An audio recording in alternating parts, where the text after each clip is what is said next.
A debate in London last night on the worth and value of the United Nations and the need for change.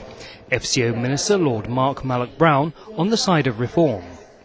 The reason the UN has survived for 60 years is the other characteristic that was built in from the beginning, which was a very pragmatic but nevertheless strong vision of how this organisation could contribute to keeping the peace in the world.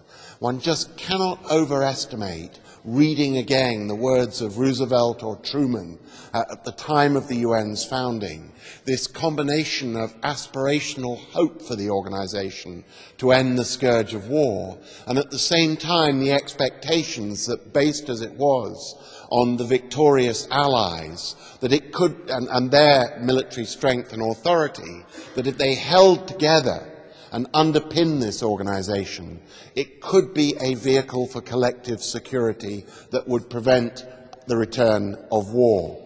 So all of Truman and Roosevelt's, but the British and other founders' words at those times are infused with these, if you like, these two strands which are woven into everything they say.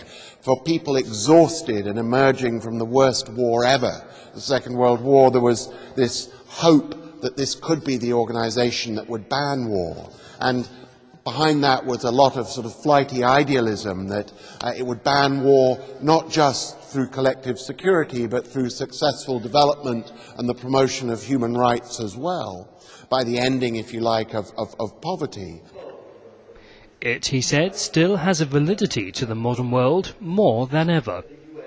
For me, the way forward is really quite simple. It's that the UN is based, as was originally intended, around very clear rules of the game, if you like. That it has a charter and it has a set of norms and conventions which define when it can take action against what particular societal ills. There is at the moment a huge debate about the responsibility to protect, an idea born some 10 years ago, but which was finally enshrined in the so-called Millennium Plus 5 General Assembly in 2005, where after much fraught debate, the whole membership agreed that where a country, a government of a country, allowed or indeed was itself the source of mass crimes against humanity, of mass human rights abuse of its own people, that it was a responsibility by the rest of the international community to intervene, to stop that. The present economic crisis, he said, was an ideal example of global action for a global problem. If we can breach the idea of national action being best on that, if you like, core survival issue for the richest countries, the regulation of world capital markets, how much easier on the coattails of that is going to be to make the case that similarly climate change, public health, poverty require similarly coordinated global actions. So I really do think this is not the moment to lose faith.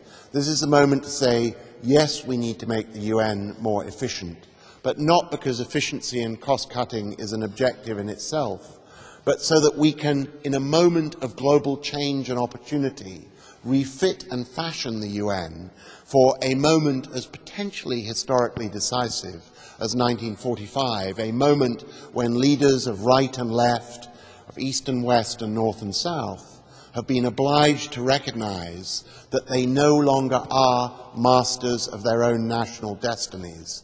They have to combine to address global problems. So for the UN, it's not a time for modesty.